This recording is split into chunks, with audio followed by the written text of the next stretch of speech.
Welcome to teach गुरु। राधे राधे बच्चों, कैसे हो सभी? उम्मीद है अच्छे होंगे, पेपर की तैयारी अच्छी चल रही होगी। हम हमारे सीक्वेंस में आगे बढ़ते हैं, हमारी सीरीज में आगे बढ़ते हैं जो कि चल रही है टीजीटी मैथ। DSSB का टीजीटी मैथ वाला फीमेल का पेपर का सोल्यूशन कर रहे हैं हम, ठीक है। तो इसमें हमने 3 पार्ट कर लिए थे। लास्ट वाले पार्ट में मैंने ना 2-3 क्वेश्चन पहले वीडियो को खत्म कर दिया था बिकॉज ऑफ सम रीजंस, ठीक है। उनको भी इसी में कर देंगे और इसको खत्म कर देंगे आज, ठीक है।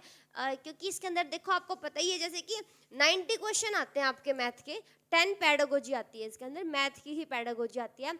तो मेरी जो जहाँ तक, ठीक है, मेरी जहाँ तक पहुँच है वो पैडागोजी के अंदर तक ही है। पैडागोजी मुझे अच्छी नहीं आती है, कुछ आएगी तो मैं ज़रूर बताऊंगी, आपकी हेल्प ज़रूर करूंगी, पर ऐसा नहीं है कि मेरी उस पर कमांड अच्छी है। मेरी कमांड मैथ पे अच्छी है, तो मैथ के पूरे सॉल्यूशंस आपको करवाएंगे। और जैसे कि मैं बता देती हूँ हर वीडियो में, जो आपको करना है वो भी बता देंगे, जो आपको छोड़ के आगे बढ़ना है वो तो सीखना बहुत ही ज़्यादा ज़रूरी है। DSSB में हर जगह पर नहीं, सिर्फ इसी पेपर में है, क्योंकि यहाँ नेगेटिव मार्किंग कन्फर्म्ड होती है। बाकी कहीं पे होती है, कहीं पे नहीं होती है, वो डिपेंड करता है। अगर हर जगह नेगेटिव मार्किंग है, जहाँ जहाँ पर भी, वहाँ अवॉइड करा करो जो चीज़ नहीं आती उसको छोड़ने की। तो आज वाले इसमें, आज वाली जो हमारी ये क्या बोलते हैं, इसको क्या बोलते हैं, आज वाली क्लास के अंदर ना कुछ ऐसे टॉपिक आएंगे जो कि आपके ग्रेजुएशन में नहीं आते होते बच्चों के। टॉपिक ही मास्टर्स का है, वो जो मुझे आता है वो मैं ज़रूर बता दूंगी। एक जो लास्ट वीडियो में आया था हमारे पास ऑपरेशनल रिसर्च का, वो मैं नहीं बता पाई क्योंकि मुझे आता ही नहीं था। पता नहीं इसमें था, पता नहीं PGT वाले में था, ठीक है, क्योंकि भाई स्किप हो जाती है कई एक आध वीडियो ना, काफ़ी दिन बाद बनती है। देखो ये क्वेश्चन जो है ना, ये स्टोक्स थ्योरम का क्वेश्चन है, और ये रेयर ही किसी बच्चे को याद होगा, रेयरली, क्योंकि मैंने बुक उठा के ढूंढा है इसको। मुझे कर्ल, डाइवर्जेंस और ग्रेडियंट याद थे, मेरे को स्टोक्स थ्योरम याद नहीं थी, ठीक है। डाइवर्जेंस थ्योरम, ग्रीन्स थ्योरम और स्टोक्स तो बिल्कुल भी नहीं याद रहती। ये तो याद रहती है कि ये ना एरिया इंटीग्रल को लाइन इंटीग्रल में कन्वर्ट कर देती है। डाइवर्जेंस क्या करती है, जो वॉल्यूम इंटीग्रल होता है उसको सरफेस इंटीग्रल में कन्वर्ट कर देती है। इतना ही याद था और कुछ नहीं याद रहता होता। पर अगर किसी बच्चे को ये भी याद है तो बहुत अच्छी बात है, आपका सिलेक्शन पक्का है। घर वालों को बोल दो, कुछ महीने बाद 70-80 हज़ार घर पे आने शुरू हो जाएंगे, ठीक है। देखो ध्यान से, ये दे रखा है Pxy है, Qxy है, दो स्केलर फंक्शन है defined over a domain, piecewise smooth closed boundary है C के ऊपर, ठीक है। पता नहीं इसका क्या मतलब होता है, पर मैं ऑप्शन देके बता देती हूँ आपको। ऑप्शन के अंदर क्या दिया हुआ है, देखो ये 4 ऑप्शन थे, ठीक है। आपको हल्की हल्की सी भी अगर याद होगी ना स्टोक्स थ्योरम, उसके अंदर क्या होता है भाई, जो PDX होता है हमारे पास, PDX प्लस QDY ऐसे आती है ये, ठीक है। अब आप कहोगे कि PDX का जो P जो होता है ना, ये XY का फंक्शन होता है और Q भी XY का फंक्शन होता है। मैं नहीं लिखती होती थी ना पहले, जब मैंने ग्रेजुएशन करी ना, अब क्योंकि ना ये ना याद करने में बीच में वो बनते हैं, ऑब्स्टेकल्स बनते हैं। ये XY याद करो, पता तो है भाई 2 वेरिएबल के फंक्शन चल ही रहे हैं, क्योंकि एरिया इंटीग्रल की बात आ गई तो ऑफ कोर्स भाई 2 इंटीग्रल तो आएंगे ही हैं आपके पास, ठीक है। ये कन्वर्ट हो जाता था किसके अंदर, क्यू पहले आता था हमारे पास, ठीक है, करली क्यू बाय करली, उसके साथ y है तो x के रिस्पेक्ट में, और करली p बाय करली y, क्योंकि इसके साथ क्या है x है तो y के रिस्पेक्ट में, और ये ऐसे बन गया d of x d of y। ये इसका याद करने का तरीका है, ठीक है। और आपको ये दिख गया होगा, आप ऑप्शन लगा दोगे। और इसके अंदर स्पेशल चीज क्या होती है, ये ना माइनस आता है इसके अंदर, यहाँ पर ये माइनस आता है, और p पहले लिखा होता है वो बाद में आ जाता है, ठीक है। किसी बच्चे को याद रहे तो बढ़िया बात है, वरना कुछ क्वेश्चन तो हमने छोड़ने ही होते हैं, उनमें से ये एक सही, ठीक है। इसके बेसिस पे आगे क्वेश्चन है वो मैं आपको बता देती हूँ कैसे है। देखो ये क्वेश्चन दे रखा है, Pxy दे दिया, Qxy दे दिया, then the single integral corresponding to this, आपको दिख रहा है 2 इंटीग्रल लगे, माने एरिया इंटीग्रल है, पक्की बात है, सरफेस इंटीग्रल है, उसको आपने लाइन इंटीग्रल में, सिंगल इंटीग्रल में कन्वर्ट करना है। तो ये काम ना सिर्फ एक अकेली स्टोक्स थ्योरम करती है, और कोई थ्योरम ऐसा काम नहीं करती है। तो आपको अगर याद आए तो बहुत अच्छी बात है, अदरवाइज देखो इसने ना सोल्व करने का काम भी कम कर दिया। ऐसे तो ये अच्छे भी हैं, इन्होंने मेहनत कम करवाई हुई है इस पेपर के अंदर, बहुत कम। आपको ये पता चल जाए भाई, ये देखो डबल है ना, तो अगर ये करली, ऐसा तो नहीं बता पाऊंगी, देखो डबल है, ठीक है। यहाँ पर करली p बाय करली y माइनस करली q बाय करली x आया होगा, और dx dy ये दे रखे हैं, ठीक है। ये याद नहीं रहता, बहुत कम याद रहता है, पर हमें dx dy डबल इंटीग्रल और ये pdx प्लस q dy ये याद रहता है। इतना हर बच्चे को याद रहता है, ये वाला कंफ्यूज करता है। पर अब आपको क्या करना है, ये आपको दे रखा है, ये आपको दे रखा, आपको ये बनाना है। अब आप ये यहाँ से ये बनाने जाओ, अगर भूल जाओ कि आपको ये कुछ दे रखा है, ठीक है, इतना नहीं भी देता तो भी कर पाते हम इसको, पर इसने बहुत आसान काम कर दिया। यहाँ क्या करते हैं आप, भाई जो ये दे रखा है इसका इंटीग्रेशन करो, किसके रिस्पेक्ट में, वाई के रिस्पेक्ट में, तो वाई के रिस्पेक्ट में इंटीग्रेशन कर देते। क्या करते, देखो पी दे रखा है ना, अच्छा पी बाद में दे रखा है इसके अंदर, मैंने अरे उल्टा लिख दिया, देखो मैं कहना ये खुद ही है, मेरे याद नहीं रहता है, कर ली पी वाई कर ली वाई, हाँ ठीक है। अब देखो क्या वाले का करोगे एक्स के रिस्पेक्ट में क्या आ जाएगा, एक्स वाई, माइनस में उसका करोगे वाई के रिस्पेक्ट में तो एक्स स्क्वायर वाई, और साइन क्या आ जाता है इनके बीच में, प्लस आ जाता है, क्योंकि ये जो साइन है ना ये फॉर्मूला का माइनस होता है, इसके खुद के फंक्शंस का माइनस नहीं होता। वहां से हम यहाँ पहुंच पाते, पर हमें कोई ज़रूरत नहीं पड़ी वहां से यहाँ पहुंचने की, क्योंकि ये बहुत अच्छा है डी प्लस भी, इसने ना हमें पहले पी और क्या दे दिए। तो अगर हल्का सा भी किसी बच्चे को याद रहा होगा तो उसने झटाक से ना पी डी एक्स और क्यू डी वाई बना दिया होगा, ठीक है। और लाइन इंटीग्रल पी ये दे रखा एक्स स्क्वायर वाई प्लस में क्यू, अच्छा ये लिखोगे इसके साथ, ठीक है, डी एक्स तो लिखो ही गए, क्यू के साथ क्या क्यू दे रखा है एक्स वाई, और ये वाला डी वाई फॉर्मूला का, और ये बन गया लाइन इंटीग्रल, ये बन गया आंसर आपका, ठीक है। यहाँ से जाते ना तो यहाँ से देखो ये बाद में पी बनता है, ये क्यू बनता है, ठीक है, क्योंकि क्यू है ना तो क्यू आया, क्यू को लिखना आपने बाद में और पी को लिखना है पहले। पहुंच तो दोनों तरीके से सकते थे, इससे पहुंचते तो हमारा दिमाग ज्यादा खर्च होता, पर इसने आसान कर दिया पेपर। एक तो पहले क्वेश्चन में स्टोक्स थ्योरम का जिक्र कर दिया, ठीक है, क्योंकि जो 3 क्वेश्चन है ये स्टोक्स थ्योरम वाले जो है, और ग्रेडियंट वाले भी आए हुए 2-3 क्वेश्चन, ये एक साथ दे रखे हैं। सबसे मजे की बात तो ये है, पहले में क्लिक नहीं तो दूसरे में नहीं तो तीसरे में हो ही गया होगा बच्चों को, तो यहाँ से इसका आंसर बन जाता है। नेक्स्ट क्वेश्चन देख लो, ये साफ साफ ही दे रखा है, भाई सरफेस इंटीग्रल है, ये कुछ इसके बारे में दे रखा है और लाइन इंटीग्रल में कन्वर्ट करती है, ठीक है। हर बच्चे ने यही याद करा होगा, कोई अगर आपको बोले भी ना कि सारी थ्योरम्स की स्टेटमेंट याद कर लो, नहीं याद होती, कुछ कीवर्ड याद करने होते हैं हमें, हम हर चीज़ के, जैसे आपको किसी को अगर याद हो तो मास्टर्स में देखो बहुत सारे बच्चे होंगे मास्टर वाले जो टीजीटी भी देंगे, साइलो थ्योरम्स आती थी, उसके अंदर एक थ्योरम याद रहती थी कि पी की पावर एन है, वो जी का क्या नाम है ऑर्डर है, और उसका एक सब ग्रुप मिलेगा पी की पावर के का, एक याद रहती थी, बाकी तो मुझे खुद नहीं याद रहती थी, नाम याद होते थे साइलो साइलो साइलो, कीवर्ड्स याद होते होते हैं हर चीज़ के, भाई हर पूरी पूरी बहुत कम याद होती है, हर बच्चे का यही है, ऐसा भी नहीं है, ठीक है। स्टोक्स थ्योरम कर दोगे, ये आ भी जाते तो हमने ये डाइवर्जेंस थ्योरम आती है ना, तो ये 3 इंटीग्रल को 2 इंटीग्रल में कन्वर्ट कर देती, तो हम volume integral to surface integral चले जाते हैं, ठीक है। और तुक्के मत मारना भाई, मैं सब यही बता रही हूँ, तुक्का मारने की कोशिश मत करना, और आगे बता दूंगी, देखो ठीक है। ये क्वेश्चन है, ये ना अगले वाले पार्ट का पहला क्वेश्चन है, ये पता नहीं कट गया होगा, सर लगा नहीं पाए होंगे। Surface of a circular cylinder, कोई भी बॉडी है ना, कोई भी, उसकी इक्वेशन अलजेब्राइक की होती है, आपको याद होगा, इलिप्स की ले लो, बेलन की ले लो, शंकु की ले लो, और क्या होते हैं आपके पास, स्फीयर है, गोला है, उसकी ले लो, हर किसी की क्या होती है अलजेब्राइक होती है ना। अलजेब्राइक क्या होता है, डिफरेंशिएबल होती है बॉडी, डिफरेंशिएबल पे मत भी जाओ तो अलजेब्राइक बॉडी तो है ना, अलजेब्रा में उसकी इक्वेशन लिखी है, तो यहाँ से इसका अलजेब्राइक बन गया, ठीक है। ये नहीं है, और ये भी बच्चों ने तुक्का मारा होगा, मुझे नहीं लगता किसी भी बच्चे को ये याद होगा कि कैसी होती है बॉडी, यही दिमाग लगता है कि ना हर चीज़ की डेफिनेशन हम ना एल्जेब्राइकली लिखते हैं, तो एल्जेब्राइक की बॉडी ही होनी चाहिए, ये तो वो यही है, ठीक है। नेक्स्ट पे आ जाओ, ये देखो भाई ये बढ़िया चीज़ है और गजबी चीज़ है, ये थी मेरे थी ये, मैंने मास्टर्स में पढ़ी थी और रियल एनालिसिस में पढ़ी थी, और हमें पढ़ाते थे एमडी शर्मा सर, ठीक है। पता नहीं कोई होगा तो केयू वाला जानता भी होगा एमडी शर्मा सर, और आज तक हमें उनका पूरा नाम नहीं पता क्या है, ठीक है, केडी पाठक जैसे हैं वो, मतलब पूरा नाम नहीं पता।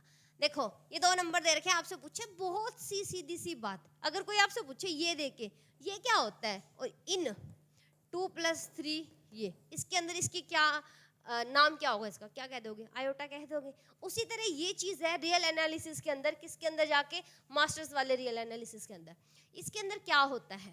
देखो अब आपको ध्यान आ रहा होगा, कुछ के भी तुक्का मारा होगा बच्चों ने, डैम श्योर तुक्का मार के आए होंगे, किसी को भी नहीं पता होगा इस क्वेश्चन का। आपको दिख रहा है यू करके अपर हो सकता है, एल करके लोअर हो सकता है, पी और एफ दे रखे हैं, एफ कोई फंक्शन होगा, पी क्या हो सकते हैं, कुछ तो होंगे ही। इसके अंदर ना पार्टीशन बनती है, रिफाइनमेंट बनती है, तो कोई पार्टीशन होती है, जैसे कि किसी इंटरवल के पार्ट बनाते थे हम, ठीक है। Integration as a sum of parts करा था ना हमने, इंटीग्रेशन के अंदर लास्ट में आता है लिमिट ऑफ सम करके हम निकालते होते हैं इंटीग्रेशन को, उसके तोड़ देते हैं हिस्सों में, इंटीग्रेशन करते हैं। तो ये उसी का कुछ लगता है, मतलब उसी को डीप में पढ़ा जाता है, डीप स्टडी है उसका, ठीक है। सबने तुक्के मारोगे, अपर और लोअर बाउंड तो हो ही सकता है, पक्की बात है। अपर लोअर रिमान इंटीग्रल भी हो सकता है, क्योंकि है तो ये रिमान का ही सब कुछ।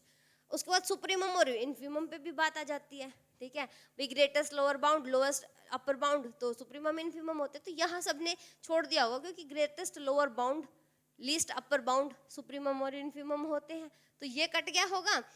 अब इस पे बच्चों के डाउट रहा होगा, पर ये जो चीज होती है ना, ये रिप्रेजेंटेशन है बच्चों किसकी, रेमान सम की, रेमान सम की रिप्रेजेंटेशन है। अगर किसी को बहुत अच्छे से याद होगा तो ही याद रहा होगा, अदरवाइज तो सवाल ही नहीं उठता, ठीक है। तो अगर आप बहुत ऐसी चीजें याद रख पाओ तो बहुत अच्छा है, अटेम्प्ट करना इन चीजों को, otherwise skip and go to next, ठीक है।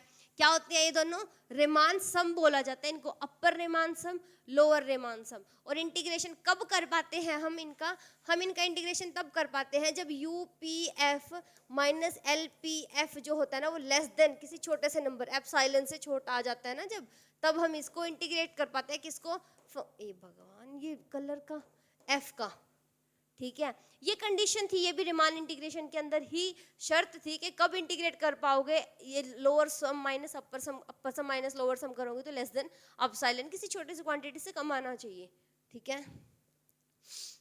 हाँ, ये देखो पी और क्या हुआ, एक रिफाइनमेंट है, याद करने का तरीका बता देती हूँ। अदरवाइज ना देखो, मैंने आपको एक वीडियो स्ट्रेटजी वाली वीडियो थी, पता नहीं कट ऑफ वाली, मैंने उसमें बताया था कोई 5-6 टॉपिक उठा लेना। अगर आप टीजीटी स्टूडेंट हो, अगर आप कौन हो, टीजीटी स्टूडेंट, कोई मतलब 3 मैथ उठाओ ना कोई, तो 6 टॉपिक कर लेना बस, क्योंकि हर बार अगर कुछ नया आना है तो कितना ही करके चले जाओ, वो तो फिर भी बाहर से आना ही आना है।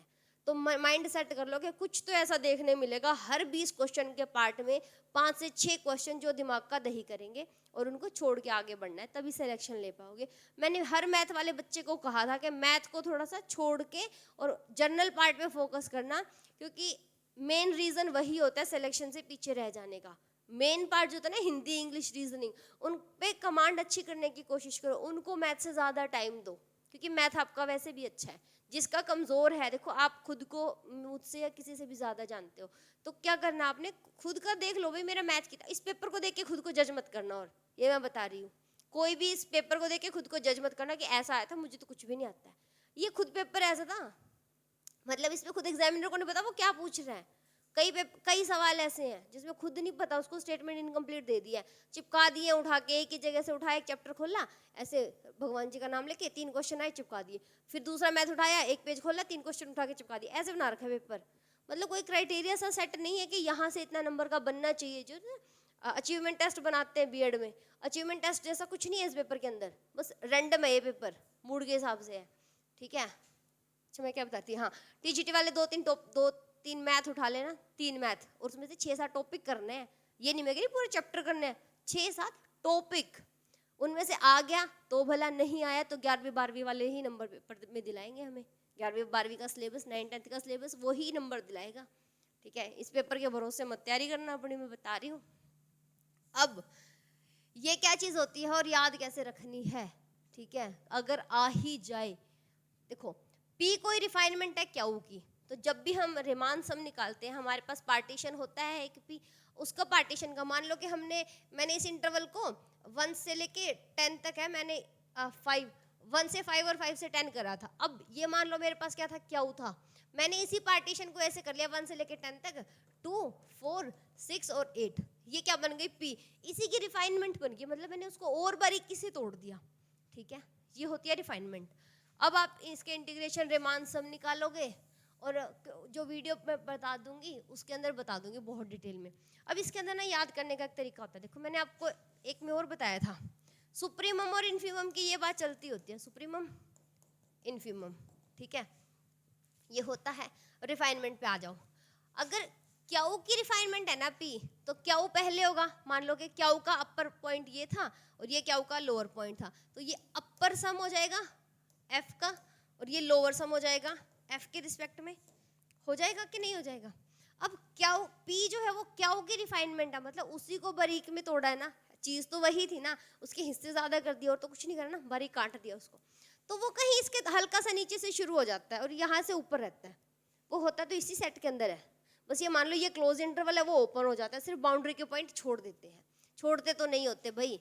इसके अंदर क्या होता है, अब ये क्या होगी, अपर पी के बाद चल रहा है तो पार्टीशन पी चेंज हो जाएगा बस, और ये क्या बन गया, लोअर पी एफ, ये बन गया। अब आपको एक चीज बतानी है, कौन सा किससे बड़ा होता है, कौन सा किससे छोटा होता है, बहुत दिमाग वाला क्वेश्चन लगाया होता है इन्होंने, पर तरीका बता रही हूँ क्योंकि मैं ऐसे याद करती होती थी इसको। देखो आपने देखा ये रियल लाइन चल रही है, ऊपर जा रही है तो बड़े नंबर आ रहे हैं, तो आपने देखा लोअर सम इससे बड़ा है ना, तो L P F greater than होगा एल क्यू एफ से, ठीक है, ये हो गया।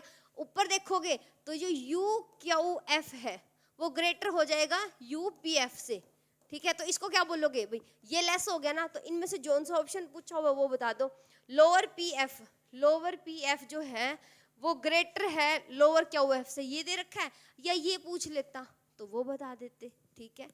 इस चीज को देख के कुछ आइडिया लगा, समझ आया कुछ, मतलब कुछ भी भेजे में घुस रहा है तो समझ लो एक्टिव है माइंड आपका, और चिंता करने की कोई बात नहीं कि ये क्या आया हुआ है, क्योंकि ऐसा जो 18 में आया था वो 21 में नहीं आया, जो 14 में आया था वो 18 में और 21 में नहीं आया। तो उम्मीद मत रखो कि इनको देख के आगे वाला, ये हम अपना ग्राउंड सेट कर रहे हैं, ठीक है। बोने के लिए बोनी तो है गेहूं और बो देंगे बाजरा, ठीक है, और फिर क्या होगा, मतलब प्लेटफॉर्म तैयार करा किसी के लिए और बन गया कुछ और, वो होने वाला है इसके अंदर। ओके भाई, ये क्वेश्चन देख लो, ये वही क्वेश्चन है जो मैंने बीच में बताया था, कोई भी फंक्शन है इंटीग्रेबल कब होता है, इस क्लोज इंटरवल के ऊपर, ये वो रिफाइनमेंट है। रिफाइनमेंट नहीं भी करे, ये क्या है, पार्टीशन है आपकी, पार्टीशन, ठीक है, ए बी, और इसी की आप पार्टीशन करते हो, कोई पी कर ली, कोई क्यू कर ली, कोई आर कर ली, मतलब कितने हिस्सों में तोड़ लो ना, आपकी मर्जी होती है वो, तो जितनी बारीक करोगे उतना ही आपका इंटीग्रेशन अच्छा वैल्यू देगा।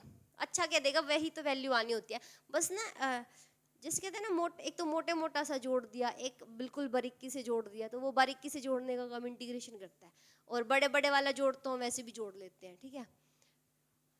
देयर ख्याल लेस देन एप्सिलॉन, देखो ये जो चीज है ना, फॉर एवरी एप्सिलॉन, या फिर इसने ई लिख दिया, इसको हम एप्सिलॉन ग्रेटर देन 0 लिखते होते थे, हर एक एप्सिलॉन ग्रेटर देन, देखो ये लेस देन एप्सिलॉन खत्म हो जाता है, less than epsilon, greater than के लिए कोई पार्टीशन एग्जिस्ट करता ही करता है, पार्टीशन तो ऑब्वियसली एग्जिस्ट करेगा ना जब इंटीग्रेशन करना है, कि अपर सम में से लोअर सम माइनस करे तो वो एप्सिलॉन से छोटा आ जाए, ठीक है, ये ऐसे होता है, बस हो गया खत्म, ये वाला ही तो बताना था। ऊपर वालों में ये क्या है, और ये स्टेटमेंट्स दे रखे हैं बच्चों, भैया रेयर ही है किसी को याद होए तो।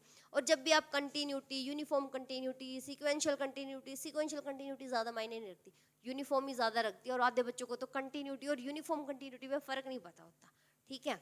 तो ज़्यादा घबराने की बात नहीं है, दिल पे नहीं लेना होता, यही होता है, हमेशा कोई एप्सिलॉन एग्जिस्ट करता है जिसके लिए डेल्टा भी एग्जिस्ट करेगा, और जो डेल्टा होता है वो छोटा होता है एप्सिलॉन से, और इनके बीच में यहाँ पर क्या आना है वो मैं आपको आगे बता दूंगी, ठीक है।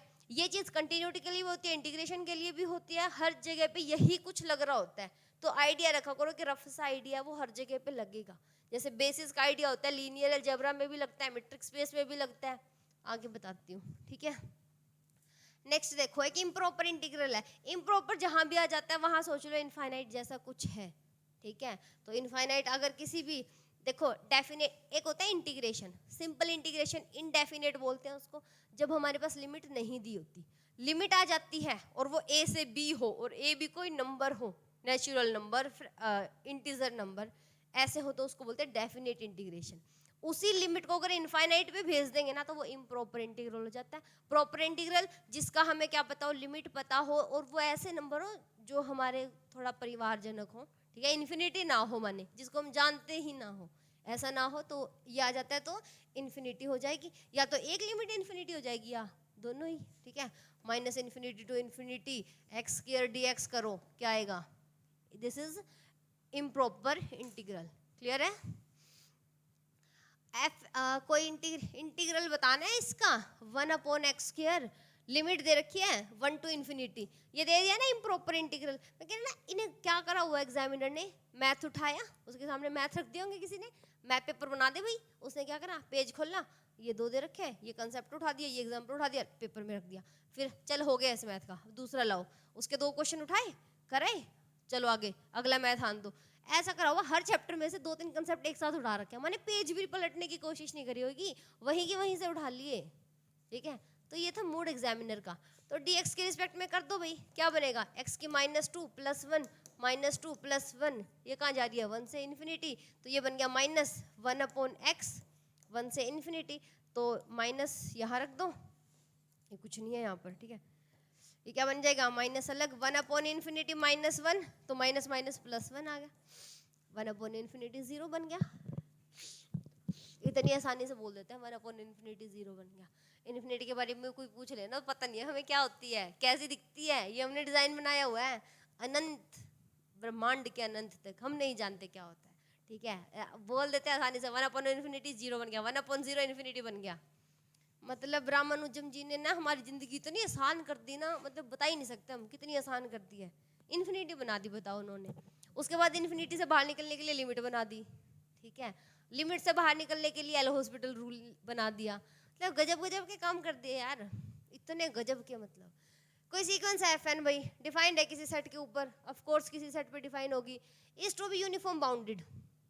कब होगी बाउंडेड, सीधा बाउंडेड बोल देते तो भी तो यही कहते ना, एक अपर बाउंड हो एक लोअर बाउंड हो तभी वो बाउंडेड होती है। जोन सा ऑप्शन नजर आ रहे तो इसके अंदर पढ़ाना आसान लगता है क्योंकि दिख रहा होता है ग्रीन वाला सही आंसर है, ठीक है। There exist a k greater than 0, ये k हमेशा ग्रेटर देन 0 होगा, एप्सिलॉन हो, डेल्टा हो, ई हो, हमेशा ग्रेटर देन 0 होगा, और होगा 0 के आसपास का ही, ऐसा नहीं कि बहुत बड़ा नंबर है जैसे कि 1 लाख मान लिया, नहीं, 0.0000001 ऐसा नंबर होगा।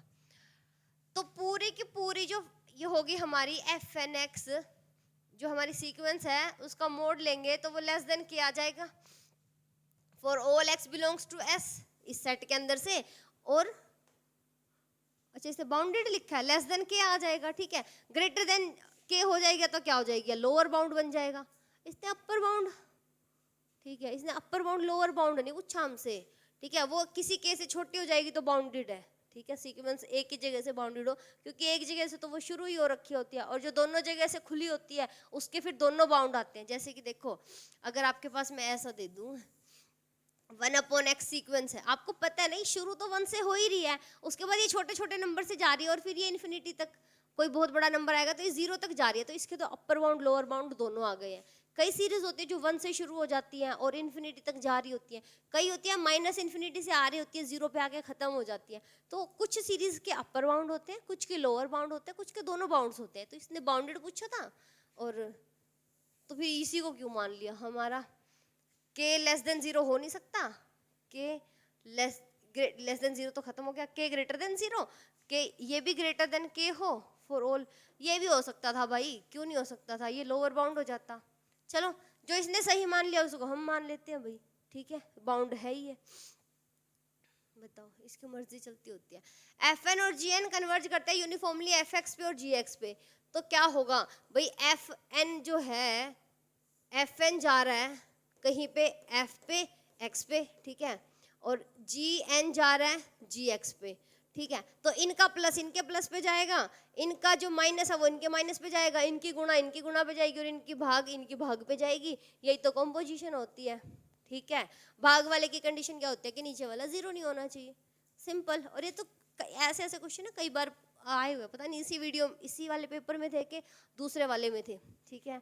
एक सीक्वेंस दे रखे, दिख नहीं रहा होगा बच्चों ये आपको क्योंकि बहुत बारीक है, मेरे को नहीं दिख रहा है, तो ठीक है सुन लो, मैं बता रही हूँ, अदरवाइज ये ना जो डिस्क्रिप्शन होएगा ना उसके लिंक में ये पेपर भी डाल देंगे, ठीक है, तो आप उसमें से देख लेना जूम करके अपने मोबाइल में, कह देंगे, मैं कह दूंगी सर को कि सारे पेपर नीचे डाल दें, अदरवाइज आपको DSSB की साइट पे मिल जाएंगे, आप इस वाले एप्लीकेशन में जाओगे टीच गुरु पे या कॉल कर लेना नंबर वगैरह पे, पेपर अवेलेबल करा देंगे, ठीक है।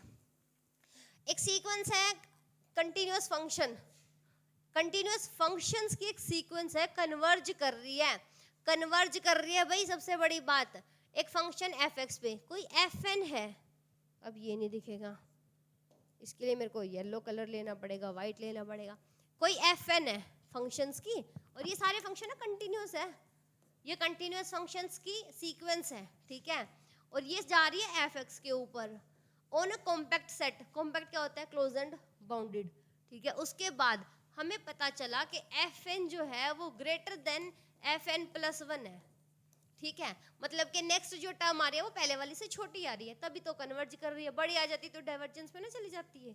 उसके बाद for all n belongs to N, तो हमें बताना है कौन सा वाला सच होगा। एफ एन टेंस टू, देखो क्या लिखा है, f n does not to, क्या होता है does not to f x होने इसका तो कोई मतलब ही नहीं है, ये तो इंग्लिश की क्या था, ग्रामेटिकली रॉन्ग है, ठीक है। F x tends to, f n जो है वो एफ एक्स पे जाएगी ऑन ए क्या दे रखा है इसने, ए का कहीं जिक्र भी है क्या, हाँ ये रहा कॉम्पैक्ट सेट। ये देखो आपको बताता हूँ, इधर देखो ये ना अधूरा सा सच है तो ये सच भाई, जो एफ एन है ना वो एफ एक्स पे तो जाएगी है, ऑब्वियसली कन्वर्ज कर रही है, और सेट ए के अंदर भी जाएगी क्योंकि कॉम्पैक्ट सेट है, वहीं पे तो डिफाइन है सब कुछ। उसके बाद इसने, ठीक है, इस पे जा रही है, डज नॉट तो होगा भी नहीं, डज नॉट तो होगा भी नहीं क्योंकि कन्वर्ज कर रही है और जाएगी उसके ऊपर, इसने खुद बोला है। तो इन दोनों में से कौन सा ऑप्शन सच होता, किन किन में से, इन दोनों में से, ठीक है। एक तो ये कह रहा है एफ एक्स पे जा रही है यूनिफॉर्मली और ये इसके ऊपर जाएगी सिर्फ, तो अब बात चल रही है यूनिफॉर्मली जाएगी या सीधी सीधी चली जाएगी, यूनिफॉर्मली जाएगी क्योंकि कंटिन्यूटी की बात चल रही है। कंटिन्यूटी क्या कहती है, 2 पॉइंट लेना, ध्यान से सुनो, बड़े ध्यान से पेन रख के सुनो, 2 पॉइंट लिए, उनके बीच का डिस्टेंस देखा, एप्सिलॉन से कम आया, उनकी इमेज ली मतलब fx1 fx2, उनका डिफरेंस देखा किसी डेल्टा से कम आ गया, ठीक है। या फिर fx2 माइनस fx1 लिया, एप्सिलॉन से लेस आ गया, और x2 माइनस x1 करा, डेल्टा से कम आ गया, और डेल्टा जो है वो एप्सिलॉन से भी कम था। ये कंडीशन होती है यूनिफॉर्म कंटिन्यूटी की, और दोनों ही जगह एप्सिलॉन आ जाए, डेल्टा का कोई जिक्र ही ना हो, ठीक है, तो उसको बोलते हैं सिर्फ कंटिन्यूटी। पता नहीं समझ आएगी कि नहीं, दिमाग के ऊपर से चली गई होगी, और बता दूंगी डिटेल में, ठीक है। बहुत गजब की चीज़ है, काफ़ी दिनों में तो मुझे समझ आई थी, तो मुझे भी ऐसा लगता है कि काफ़ी सारे बच्चे मेरे जैसे होंगे जिनको बहुत बार पढ़ने पे समझ आएगी, ठीक है। तो बात ये चल रही है ना कि कंटिन्यूटी है, सारे फंक्शंस कंटिन्यूअस है, तो कंटिन्यूसली ही इसके ऊपर यूनिफॉर्मली जाएगी, मतलब कंटिन्यूटी की फॉर्म में ही उसके ऊपर जाएगा, सिंपल। वैसे तो हर्ज भी क्या था, अगर ये ना दिया होता तो हम इसी को सही ना मानते, पर डी ट्रिपल एस ने इसको सच मान लिया तो इसको सच मान लो, ठीक है भाई। Tends to effect uniformly on A, बताओ क्या ही फर्क पड़ गया इसका, है। दोनों ऑप्शन सच है बच्चों, अगर दोनों में से कोई भी मिल जाए ना उसी को ठीक कराना, ये अपनी मर्जी की करता है, पता नहीं आधे बच्चों के नंबर काट लिए होंगे, ठीक है। ये वाला गलत है, ये वाला गलत है, तो साफ पता चल रहा है एफ एक्स पे जा रहा है और एफ एक्स पे जा रहा है। अब ओन का क्या चक्कर है बताओ, क्लियर है। रेडियस ऑफ कन्वर्जेंस दे रखी है, कोई पावर सीरीज की है, इंटरवल बताना, देखना कोई माइनस आर होगा, इसके अंदर क्या हो जाएगी, ये आपकी पावर सीरीज कन्वर्जेंट होती है, इधर डाइवर्जेंट होती है, इधर भी डाइवर्जेंट होती है, सर्कल बना लो या वैसे लिख दो भी minus R to R convergent होती है, अदरवाइज डाइवर्जेंट हो जाती है, ठीक है। पावर सीरीज की बात चल रही है, जीपी की बात आती है तो जीपी बीच में कन्वर्ज करती है, अदरवाइज डाइवर्ज करती है, वो भी फाइनाइटली और इनफाइनाइटली, ठीक है। R is the radius of convergence. What is the condition? Absolute convergence of power series. तो वही तो हो गया, R जो है वो हमारा mode of x less than R हो जाएगा, बस और क्या बताना है। एब्सोल्यूट में मतलब पता क्या होता है, ये जो इक्वालिटी होता है ना वो खत्म हो जाती है, ठीक है। वैसे तो देखो उसके अंदर भी ये नहीं होती है, देखो सही बात बताती हूँ, जब भी इसकी बात चल रही होती है ना कन्वर्जेंस की, तो ओपन इंटरवल आता है, क्लोज इंटरवल नहीं देते। देखो माइनस आर से आर गया था आपका, तब भी माइनस आर टू आर नहीं गया था, क्योंकि इनके ऊपर ना इसकी वैल्यू चेंज हो जाती है, और जब डाइवर्जेंस की बात आती है ना तो माइनस इन्फिनिटी से आर क्लोज आता है, ठीक है, और यहाँ से आर माइनस आ रहा है, प्लस आ रहा है, और ये इन्फिनिटी, ये क्लोज होता है, यहाँ डाइवर्जेंट होती है, यहाँ कन्वर्ज करती है, तो ये मोड ऑफ एक्स जो है वो आर से कम आएगा तो आपका क्या होगा, कन्वर्जेंट होगा। वही ना, एक सर्कल बनाना है आपने, किसका, आर रेडियस का, ठीक है, और बाउंड्री नहीं लेनी आपने, ठीक है। बाउंड्री ले लोगे तो ये क्या हो जाएगी, बस बाउंड्री नहीं आती होती फिर ये एब्सोल्युटली कन्वर्ज हो जाती है। इसका नाम तो था क्या था, बाउंड्री लेनी होती है, हाँ ओपन स्फीयर और क्लोज स्फीयर बोलते हैं इसको। ओपन स्फीयर में कंटिन्यूअस है, क्लोज स्फीयर में बाउंड्री नहीं आती होती, बाकी अंदर हर जगह पे क्या होगी, ये कंटिन्यूअस होगी, ठीक है। मतलब ये पता क्या बना रहा आपका, जो ये एक्स का सर्कल है ना, ये हमेशा इसके अंदर छोटे छोटे कितने ही सर्कल बना लो, आर के मतलब इसको वो मान के, सेंटर मान के कितने सर्कल बना, पर वो इसके पूरा इक्वल नहीं आना चाहिए, इक्वालिटी नहीं आनी चाहिए, ठीक है। तो ग्रेटर के लिए तो डाइवर्ज करेगा, ये कुछ होता ही नहीं है, मतलब इस पे भी डाइवर्जेंट होता है, ये दोनों भाई भाई है, ये कोई चक्कर नहीं है। लास्ट वाला ऑप्शन हो गया, लास्ट कह रही हूँ, फर्स्ट वाला, ठीक है। मैट्रिक स्पेस आ गया भी, जब बोलो टोपोलॉजी महारानी की, टोपोलॉजी देवी की, किसी का मन करे तो कर लेना, मैं करवा दूंगी, बहुत अच्छे से आती है मुझे टोपोलॉजी, क्योंकि मेरे बैक लग गई थी और मैंने बैक क्लियर करी, तो मैंने 2 बार पढ़ी है, गजब से रट रट के पढ़ी है मैंने टोपोलॉजी। और ये ना नाम इतना गजब है ना, मजा आता था, टोपो टोपो करते थे हम इसको, टोपो टोपो टोपो। और हमारे ना, हमने सर का नाम भी निकाल रखा था, बतानी नहीं चाहिए होती है चीजें यूट्यूब पे, हमने हमारे सर का नाम निकाल रखा था, टोपोलॉजी वाले सर का। और कोई मेरा दोस्त देख रहा होगा ना, किसी के पास गलती से पहुंच जाएगी, उनको याद भी आ जाएगा किसकी बात कर रही हूँ मैं। एक्स डी कोई मीट्रिक स्पेस है। मीट्रिक स्पेस क्या होता है पहले जान लो, टोपोलॉजी क्या होती है भाई, है तो बहुत बड़ा टॉपिक ये, आपको बताना है। Which condition must be satisfied metric space. देखो एक्स कोई सेट होता है, समझ लो पहले, ठीक है, क्वेश्चन को भूल जाओ, एक्स कोई सेट है, टोपोलॉजी बता रही हूँ, और छोटी सी बताऊंगी, ज्यादा बड़ी नहीं बताऊंगी, किसी को मन करे कर लेना। किसी ने पीजीटी भी देना है ना, टीजीटी पीजीटी वाले कॉमन बच्चे होते हैं कुछ, ठीक है, वो जरूर देखना है इस टॉपिक को, बाकी छोड़ के चले जाना, कोई चक्कर नहीं है, क्योंकि कितना करोगे भाई, उस डेटा प्लस बी के हिसाब से थोड़ा ना जिएंगे हम हमारे हिसाब से भी तो जिएंगे, अपना सुकून भी तो देखना है कहाँ है, ठीक है। सेट होता है, मैंने कोई टी ले लिया, इसके अंदर क्या है, ये है set of all subsets of x. अब मान लो ये 1 2 3 था, तो 1 2 1 2 1 2 3 2 3 1 3 करके सारे सबसेट बना लिए और उनको कलेक्शन कर लिया, माने कि जिसको पावर सेट बोलते हैं ना, वो बन गया ये, ठीक है। तो इसको बोलते हैं अभी एक्स और टी जो है ना, वो टोपोलॉजी कब होगी, जब ये 3 4, अच्छा टोपोलॉजी नहीं बताना, मैट्रिक स्पेस बताना है मैंने, ठीक है, कोई बात नहीं। डी भी ऐसा ही होता है, ये जो एक्स और डी है ना, ये डी क्या होता है, ये डिस्टेंस फॉर्मूला लगता है। डिस्टेंस फॉर्मूला कैसे लगता है, इसकी ना 4 शर्तें होती है, 4 शर्त होती है, वो चारों को सेटिस्फाई कर गया तो कोई भी जो सेट है, एक्स यहाँ पे सेट है, लिख रखा है क्या, लिख रखा सीधा मैट्रिक स्पेस। अब कोई पूछ ले, किसी बच्चे को पता भी नहीं होता आधो को, कि ये सेट होता है, एक्स कोई सेट है, डी कोई रूल होता है, रूल भी क्या होता है, डिस्टेंस रूल होता है, 2 पॉइंट के बीच की डिस्टेंस के बारे में जिक्र कर रहा होता है। मैंने ऐसे याद करा था, मैं आपको ऐसे याद कराऊंगी, ठीक है, क्यों मिटाना है इसको, डिस्टेंस हो गया, ठीक है। अब टोपोलॉजी बाद में बताऊंगी कि क्या ही होती है, मतलब कैसे प्रूफ करोगे।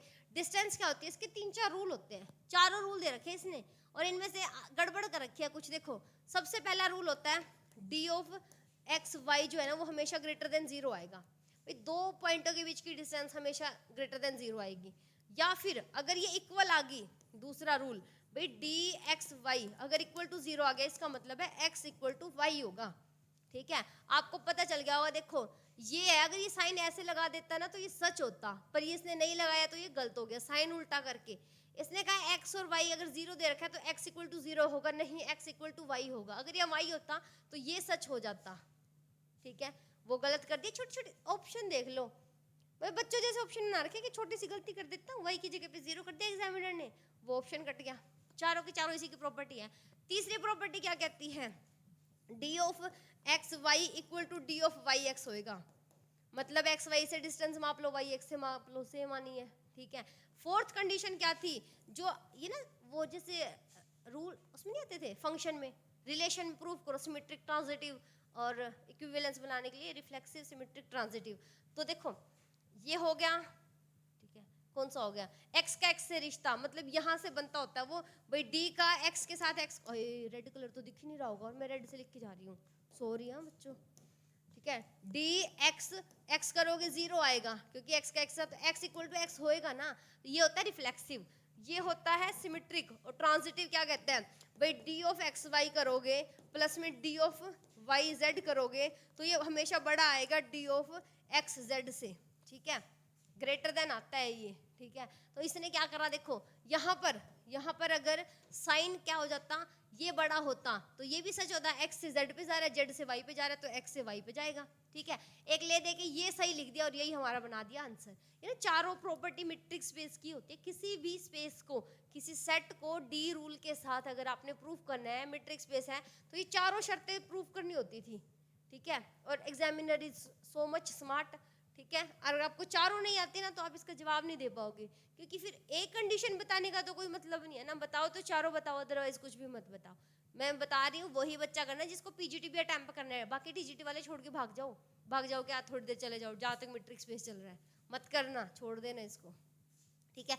मीट्रिक स्पेस के अंदर क्या होता है, एक्स डी मीट्रिक स्पेस है, आर्बिट्रेरी यूनियन। देखो किसी भी, जो मैंने अभी बता देती हूँ, टोपोलॉजी बता देती हूँ अब क्या होती है, क्योंकि उस क्वेश्चन में जो था टोपोलॉजी क्या होती है, कोई मैंने बताया ना कोई एक्स सेट होता है, ठीक है, टी क्या होता है, कोई सबसेट्स का सबसेट होता, सबसेट्स का सेट होता है, ये समझ गए, सबसेट्स का सेट, इसके अंदर क्या आ रहा है। उसके बाद एक्स टी को टोपोलॉजी कब बोलोगे, एक्स टी को टोपोलॉजी कब होगी, सबसे पहला रूल होता है जब फाई और खुद एक्स किसके अंदर हो, टी में बिलोंग करे, मतलब कि देखो खुद फाई मतलब जो हर किसी का सेट होता है तो ऑब्वियसली इसके अंदर आएगा, और एक्स क्या है जो खुद पूरा का पूरा सेट है वो उसके अंदर आना चाहिए, होता ही है।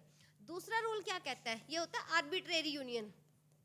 अब इस आर्बिट्रेरी का मतलब समझाऊंगी अच्छे से, जिसने आगे जिंदगी बनानी है ना, मैथ का टीचर बनना है तो बढ़िया बनना है, सिर्फ तनख्वाह के लिए पढ़ना है तो बेशक भाई आपकी मर्जी है, वरना टीचर ऐसा बन जाओ कि बच्चे भी याद करें 100 साल तक, उनके आगे बच्चे भी याद करें कि टीचर तो वही था, ठीक है। Arbitrary union of open set belongs to T के अंदर।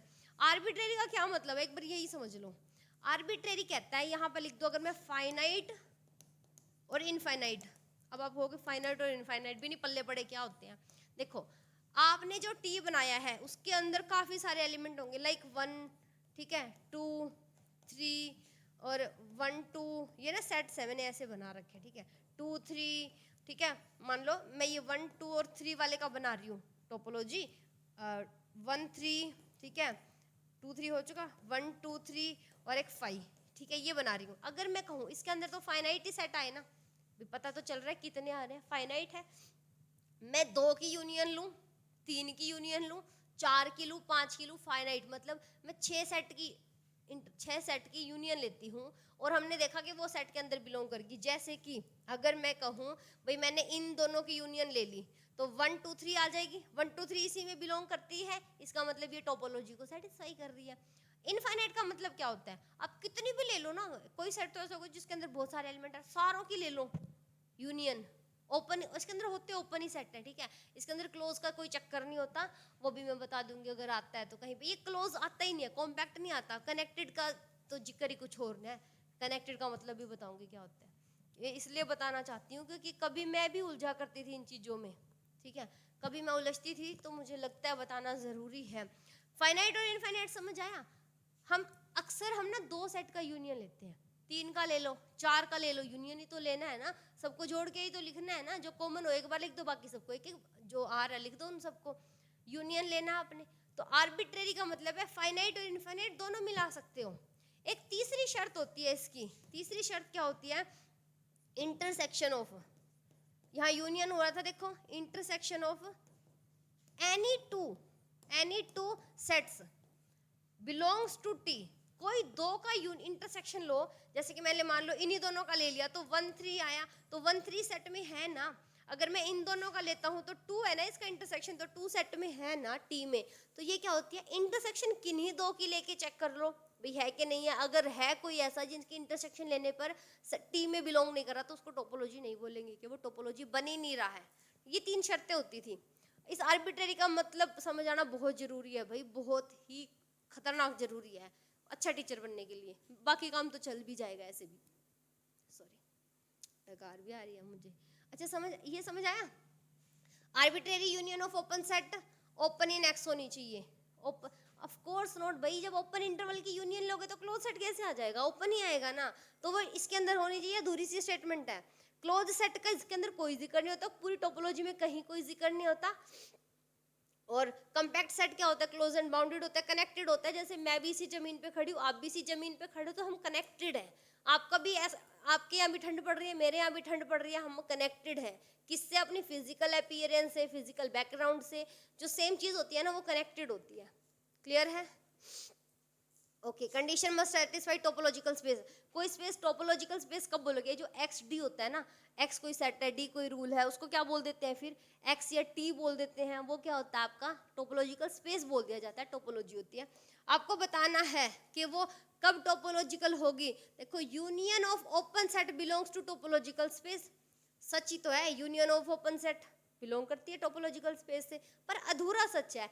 यूनियन कौन सी, फाइनाइट और इनफाइनाइट लिखे ना, फाइनाइट और इनफाइनाइट सेट की यूनियन है ना, मतलब आर्बिट्रेरी, पर अधूरा सच है इसलिए नहीं मानना। Arbitrary union of close set, close set का कोई जिक्र नहीं होता, तो ये तो गलती है बच्चों, यहाँ ओपन सेट आ जाता तो सही बन जाता। आगे है arbitrary union of open set belongs to topological space, भाई ये टी के अंदर बिलोंग करनी चाहिए तभी तो सेकंड कंडीशन सेटिस्फाइड होती है। Arbitrary intersection of open set belongs to topological space नहीं, यहाँ अगर आ जाता भाई finite, finite intersection belongs to topological space T में, तो वो हमारा टोपोलॉजी की कंडीशन को सेटिस्फाई करेगा। या फाइनाइट होता तो ये सच होता, नहीं है तो ये गलत है। ठीक है, मूड देख लो एग्जामिनर का, मैं आपको ये समझाना चाह रही हूँ, ऑप्शन बनाने वाला जो हम बनाते हैं ना टीचर्स, देखो स्पेशलाइजेशन, पेपर बनाने का स्पेशलाइजेशन तो मुझे नहीं है ना। अचीवमेंट टेस्ट एक ही पेपर बनाया था मैंने बीएड में, और वो भी ऐसा था हम उठा नहीं सकते थे किसी को, मैंने कैंपस से बीएड करी थी तो हमें खुद बनाना पड़ा था। बीएड भी इतनी शिद्दत से कर रखे, इतनी तो लोग एमएससी शिद्दत से नहीं करते होते थे हमारे वाले। तो हमारे ना रेमेडियल टीचिंग होती थी ना, उसमें हमें बच्चे देते थे पढ़ाने के लिए, रेमेडी करो इनकी, जो उनको नहीं आता वो रेमेडी करी थी हमने सच में। वरना ना रेमेडी के नाम पे बच्चों को सिर्फ बीएड में पता होता है रेमेडियल टीचिंग होता है, गलतियों को सुधार सुधार के नई तरीके से पढ़ाना। हमने असाइनमेंट लिखे हैं रेमेडियल टीचिंग पे, ठीक है, बहुत ज्यादा तो नहीं कहती पर पढ़ी तो हमने, वो भी गजब है। बी कोई बेसिस है टोपोलॉजी का, देखो बेसिस क्या होता है पहले ये समझ लो, बहुत जरूरी है। ठीक है, देखो एक लीनियर अलजेब्रा में बेस होता है, बेसिस क्या होता है, एक ऐसी चीज जिससे आप सारा का सारा स्पेस डिफाइन कर पाओ, वो बेसिस होता है। चाहे वो लीनियर अलजेब्रा में हो, चाहे वो टोपोलॉजी के अंदर हो, आप एक चीज ले रहे हो, उससे आप हर चीज को डिफाइन कर पा रहे हो। ठीक है, जैसे कि हम सब में भगवान है, ठीक है, मानने कोई ना माने, है तो ना सबके दिल में भगवान, तो एक भगवान से हम सारी दुनिया डिफाइन कर पाते हैं ना। तो बी एक बेसिस है जिससे हम पूरी टोपोलॉजी डिफाइन कर पाते हैं। अब बात आ जाती है ये कितने होते हैं, बेसिस कई हो सकते हैं, जैसे भगवान के रूप कई हो सकते हैं, तो बेसिस काफी सारे हो सकते हैं, और हर एक बेस ना एक यूनिक टोपोलॉजी बनाता होता है। एग्जाम्पल से समझा देती हूँ, इसका आंसर है टोपोलॉजी है तो बी जनरेट यूनिक टोपोलॉजी होता है। देखो इसका एग्जाम्पल समझाती हूँ अब कैसे होता है। अगर मैं कह दूं भाई मेरे पास R3 होता है ना, अलजेब्रा के तरीके से बता रही हूँ, आपने इसका बेसिस क्या बनेगा, लीनियर स्पैन क्या होता है, 1 0 0 0 1 0 और 0 0 और 1। ठीक है, ये होता है। आप किसी भी XYZ को ना इसकी फॉर्म में लिख सकते हो, इनके और प्लस कांस्टेंट की फॉर्म में लिख सकते हो, कोई भी XYZ R3 का, ये स्टैंडर्ड बेसिस होता है कि नहीं होता है।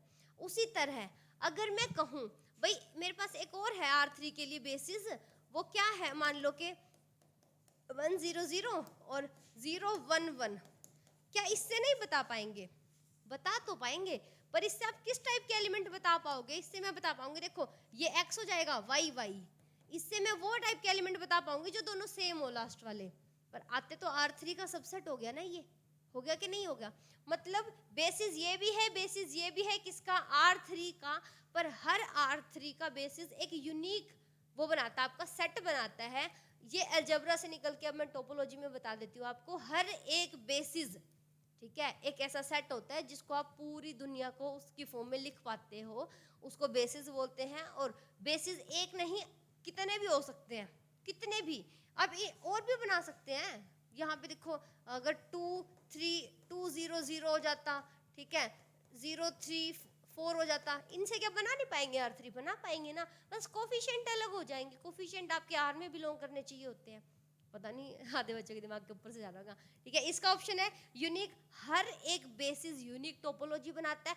बेसिस कितने भी हो सकते हैं टोपोलॉजी के, कितने भी, क्योंकि आपको यही तो देखना है ना कि आप, जैसे कि भगवान का ही है, जानते हो दुनिया को भगवानों से बता सकते हैं आप कि भगवान से चलती है, भगवान बहुत सारे हैं, गन्नू जी भी हैं, शिव जी भी हैं, विष्णु जी भी हैं, कृष्णा जी भी है, राम जी भी हैं, है कि नहीं है, पर सबके अंदर जो सिग्मा एलिमेंट है वो तो वही है ना, इनविजिबल पावर। और मैं क्या बता रही हूँ, हाँ हर एक भगवान का जैसे कि एक एरिया है, एक मंथ है जिसके अंदर वो डोमिनेटिंग होते हैं, डोमिनेटिंग माने उन्हीं की पूजा होती है। तो ऐसे ही हर एक जो बेसिस होता है वो अपने एरिया में डोमिनेट करता है, अपनी एक यूनिक टोपोलॉजी बनाता है, पर बेसिस बहुत हो सकते हैं। आई थिंक इतना तो समझ में आ गया होगा, मैंने भगवानों के एग्जाम्पल दे दिए, वो भी सोच रहे होंगे कैसे आदमी है, मतलब कैसे टीचर हैं, मेरे को एग्जाम्पल में लपेट रहे हैं। टोपोलॉजी क्या होती है, may have more than one basis, ठीक है, may have finitely many basis, इसमें क्या गलत था भाई, 2 बेसिस तो नहीं हो सकते, क्योंकि कितने भी हो सकते हैं। डोंट हैव एनी बेसिस, ये भी गलत है। May have infinitely many basis, ये भी हो सकता था, पर इसने बोल दिया ना मोर देन 1 बेसिस, तो ये सच मान लिया इसने, ये नहीं माना, पर कितने भी हो सकते होते हैं। ठीक है, मेरे हिसाब से तो दोनों। ये देख लो क्वेश्चन, इसमें तो मेरे को खुद नहीं पता ये क्या पूछना चाहता है। देखो पता है, ये कॉन्फिडेंस आधे टीचरों में, मुझ में भी लगा लो, ये ग्रीन दिख रहा है इसलिए पता है यही जवाब है। अदरवाइज तो अगर सोच के एनालाइज करने बैठ जाए ना, ये क्या ही बन सकता था। क्वेश्चन में पूछने क्या जा रहा है। कंटिन्यूटी किस चीज पे डिपेंड करती है भाई? कंटिन्यूटी कहाँ होती है? एक तो किसी फंक्शन की होती है कंटिन्यूटी, हर फंक्शन की होती है। इन्हें बोल दिया फंक्शन पे डिपेंड करती है, एप्सिलॉन पे नहीं करती क्या? नहीं करती। इंटरवल पे नहीं करती क्या? और क्या है, कोडोमेन पे नहीं करती क्या? कोडोमेन पे तो वैसे नहीं करती, डोमेन पे करती होती है। कोडोमेन तो इमेज सेट है, इसके ऊपर तो नहीं करती, चलो ये तो मैं भी मानती हूँ। एप्सिलॉन क्या होता है? ये कोई छोटा सा नंबर होता है ग्रेटर देन 0। ठीक है, कभी कभी करती है, कभी नहीं भी करती है। ठीक है, तो ये दोनों तो कट गए। इंटरवल पे तो करती है। कई सारे फंक्शन है, मान लो ये रहा, ये 1 है, ये 5 है, और यहाँ पे आके ये आ गया, चला गया 5 से आगे, और 10 तक ये चला गया, यहाँ तक कंटिन्यूअस था, उसके आगे डिसकंटिन्यूअस हो गया। तो इंटरवल पे डिपेंड नहीं करती क्या? करती तो है। फंक्शन पे डिपेंड करती है, तो होती ही फंक्शन की है। और किसकी कंटिन्यूटी बताओगे? आपकी मेरी बता सकते हो क्या? किस चीज की कंटिन्यूटी बताओगे? किसी की फंक्शन की ही बता सकते हैं ना। तो क्या डिपेंड करेगा फंक्शन के ऊपर? कंटिन्यूटी फंक्शन पे डिपेंड करती है। फंक्शन की स्टेटमेंट से ही तो वो निकल के आ रही है ना। तो इसके अंदर पता नहीं, फंक्शन इसने सही मान लिया तो आप भी सही मान लो, क्योंकि मैंने भी मान लिया। अदरवाइज तो ये इंटरवल पे भी डिपेंड करती है। नहीं करती है तो बता दो, करती है कि नहीं करती है? किसी इंटरवल में कोई फंक्शन कंटिन्यूस होता है, आगे जाके डिसकंटिन्यूस हो जाता है, होता है कि नहीं है? चलो भाई, जो ये मान लेता वो हमें सच मानना पड़ता है, अदरवाइज तो कोई रूल तो है नहीं भाई ऐसा। हमारे पास कॉन्ट्राडिक्शन भी है, गूगल उठा लिया करो, क्रोम देवता सब बताते हैं। मैट्रिक्स स्पेस है, फंक्शन इज कंटिन्यूअस है। देखो मैट्रिक्स स्पेस की बात आ गई, फिर से टोपोलॉजी का क्वेश्चन है। फंक्शन कंटिन्यूअस है, तो अब ये मैट्रिक्स स्पेस फंक्शन के ऊपर है। मैट्रिक्स स्पेस क्या कहता है? डिस्टेंस बताता है बेसिकली। तो अगर डी एक्स वाई जो है वो लेस देन एप्सिलॉन है, तो D of F of x और एफ ऑफ वाई करेंगे, अगर वो लेस देन एप्सिलॉन आ गया तो कंटिन्यूअस, अगर ये लेस देन डेल्टा आ गया और डेल्टा लेस देन एप्सिलॉन है तो यूनिफॉर्म कंटिन्यूअस हो गया। दो चीजें मैंने बता दी, अभी ऑप्शन पे नहीं जा रही मैं, अब जाती हूँ। देखो, इज यूनिफॉर्मली कंटिन्यूअस हो सकता है, हम जानते हैं भाई। ये भी किसी 0 से क्या आएगा? देखो ये हमेशा ग्रेटर देन 0 आता है ना। तो लेस देन एप्सिलॉन है तो भी हमें पता है ना, है तो ये ग्रेटर देन 0 ही ना, और ये भी ग्रेटर देन 0 आएगा। तो आप देखोगे तो या तो ये कंटिन्यूटी पे जा रहा है, ठीक है, या फिर ये यूनिफॉर्म कंटिन्यूटी पे जा रहा है। इस डिफरेंशिएबल हमें नहीं पता, क्योंकि खुद ये कंटिन्यूटी की बात कर रहा है, तो डिफरेंशिएबिलिटी पे हम भी जंप नहीं करेंगे।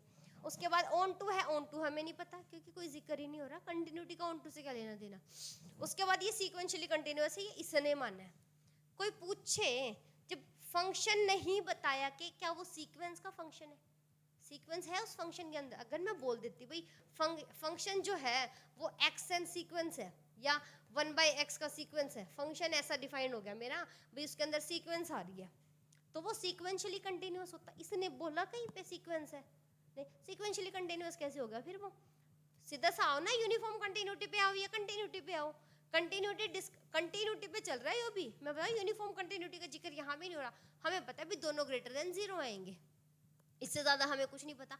लेस देन का भी नहीं पता हमें, भी लेस देन एप्सिलॉन और लेस देन डेल्टा आएगा, दोनों ये लेस देन एप्सिलॉन आएंगे, वो भी हम कुछ नहीं बता पा रहे। तो इसके अंदर ये जवाब कैसे हो गया? इससे पूछे कोई, आपके पास गूगल है, सबके पास, खोल के देखना। मेरे जैसे किसी टीचर पे भरोसा मत करना, खुद पे भरोसा करना कि क्या हो सकता था ये। और दिल्ली वालों का पता नहीं ये हाल क्यों है, सेंटर है वो, मतलब सारी दुनिया की नज़र इन पे रहती है, सारी दुनिया की, ठीक है, और इनके पेपर का ये हाल देख लो। चलो इसने मान लिया सीक्वेंशियली कंटिन्यूअस है, पर मेरे हिसाब से ये यूनिफॉर्म कंटिन्यूअस होना चाहिए था। ऑन टू और डिफरेंशिएबल का कोई चक्कर ही नहीं है, ये दो ऑप्शन बनते। सीक्वेंशियली का भी तो कोई वो चक्कर नहीं है। क्या फंक्शन दिया? कंटिन्यूअस दे रखा है। कंटिन्यूअस तो भाई हमारा x² + 1 भी है कि नहीं है कंटिन्यूअस? सीक्वेंस तो नहीं बना रहा है ये, इन्हें कह दिया सीक्वेंशियली कंटिन्यूअस है। भगवान भरोसे इनका बेड़ा पार हो जाए। ठीक है, नेक्स्ट देख लो, ये थोड़ा सा समझा देती हूँ, थोड़ा डायग्राम से समझ में आएगा आपको ये, वरना पूरा भरोसा है, मैंने सब बच्चों ने छोड़ा होगा इसको। इसके अंदर भी वही है, देखो एक ओपन स्फीयर दे रखा है, ये देयर एग्जिस्ट ओपन स्फीयर, देखो एस ए के बना लो पहले तो, ए इसका सेंटर है, ये सर्कल है, इसका नाम रख दिया एस और इसकी रेडियस है के। तो यहाँ पर अगर कोई आप एक्स लोगे, एस के अंदर है ये, देखो कोई एक्स लेते हो, ए का डिस्टेंस मेजर करते हो तो के से कम आएगा, रेडियस से कम आएगा, ये होता है ओपन स्फीयर। ओपन का मतलब है भाई ये डॉट डॉट है, डॉट डॉट डॉट है, क्लोज नहीं है ये, क्लोज स्फीयर बोलते हैं तो बाउंड्री लेते हैं, ओपन स्फीयर में बाउंड्री नहीं लेते हैं। इसने बोल दिया एस डैश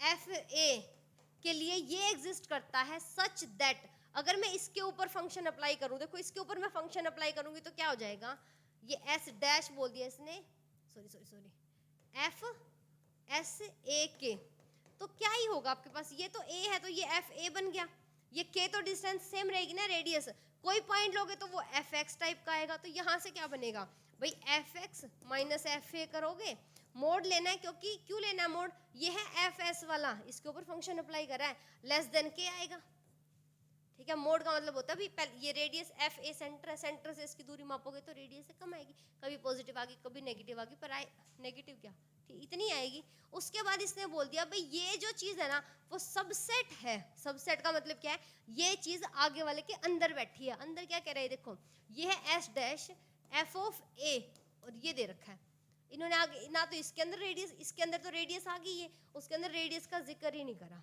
ठीक है। तो यहाँ से भी हमें यही पता चला ना भी एस डैश के अंदर क्या है, यहाँ पर एफ ए है, ये कुछ होगा, यहाँ पर कोई पॉइंट लोगे आप तो भाई F of X minus F of A लेना आपने, तो वो किसी से तो कम आएगा ना, नहीं दिया, ये चीज इसका सबसेट है तो हम मान लेते हैं यहाँ पर भी के है, जो कंडीशन यहाँ से वहाँ सेटिस्फाई हो रही है वो इसके अंदर भी हो रही है, तभी तो ये उसका सबसेट है ना, नहीं हो रही होती तो इसको सबसेट नहीं बोलते। सबसेट होने की कंडीशंस याद करो, अगर किसी बच्चे को याद है तो क्या होता है, जो कंडीशन इसमें उसमें है वो इसमें सेटिस्फाई होनी चाहिए तभी सबसेट बनता है, ठीक है। अब आपको इन सारों से क्या कुछ नजर आया, एक बार के लिए देख लो, बोर्ड आपके हवाले है, देखो दो पॉइंट है उनके बीच का डिस्टेंस किसी नंबर से कम है, माने एप्सिलॉन से कम है, उनकी इमेज सेट का देखा तो वो भी किसी नंबर से कम है, ये प्रोसेस जा रही है घूम फिर के कंटिन्यूटी की तरफ, यूनिफॉर्म कंटिन्यूटी पे नहीं जा रही, और मैं बता देती हूँ सिर्फ कंटिन्यूटी पे जा रही है, क्योंकि वहाँ कोई नंबर क्या हो सकता है कोई आइडिया नहीं दिया हमें, ठीक है। फिर ये चीज़ तो समझ आई ना मेरे बच्चों, ध्यान से देखो ये चीज़ समझ आई ओपन स्फीयर कैसे बनता है, ठीक है। तो अब यहाँ पर बात आ गई है, ये कंटिन्यूटी का कुछ जिक्र हो रहा है, ये सब बता के ये हमें कंटिन्यूटी बताना चाह रहा है। The function is uniformly continuous, हो सकता है, मान सकते हैं। अगला पढ़ो, सीक्वेंशियली कंटिन्यूअस, क्यों भाई सीक्वेंस का जिक्र करा है इसने, नहीं ना, सीक्वेंशियली तो नहीं होगा। देखो यूनिफॉर्म और कंटिन्यूटी और यूनिफॉर्म कंटिन्यूटी भाई बहन है, या फिर छोटी बहन बड़ी बहन है, तो वो नहीं तो वो ऑप्शन होगा ही होगा, ठीक है। इन दोनों में से आप क्या वो नहीं तो वो लगा के आ सकते हो, सीक्वेंशियली का इनके साथ ऐसा कोई रिश्ता नहीं है। फंक्शन कंटिन्यूअस है, हाँ है, क्योंकि बात चल रही है। फंक्शन इज डिफरेंशिएबल, नहीं बता सकते कुछ भी, तो या तो ये हो सकता था या ये हो सकता था। अब इसका मूड था, इसने कंटिन्यूटी मान लिया, कभी ये यूनिफॉर्म कंटिन्यूटी मान लेता है, ठीक है। तो अब देख लो आप इसकी मनमर्जी, ठीक है। तो देखो यहाँ ना थोड़ा सा ये वो क्या बोलते हैं, वकालत करे तो ठीक है भाई, कंटिन्यूटी की तरफ ही जा रहा है। यूनिफॉर्म के लिए एक एक्स्ट्रा कंडीशन चाहिए होती है, तो इसके अंदर ये मान सकते हैं भाई हाँ यही आंसर होगा, मोस्ट अप्रोप्रिएट आंसर यही नजर आ रहा है, इसको लगा दिया बच्चों ने। Okay, close and bounded set क्या होता है भाई, कॉम्पैक्ट सेट होता है। कनेक्टेड आपको बता दिया, जो एक ही फिजिकल बैकग्राउंड पे, जैसे कि कोई ये है, ठीक है, ये सेट है बड़ा सा ना, इसके अंदर दो सबसेट है, तो वो कनेक्टेड तो है ना, क्यों, क्योंकि वो एक ही सब बड़े सेट के सबसेट है। कनेक्टेड सेट वो होते हैं।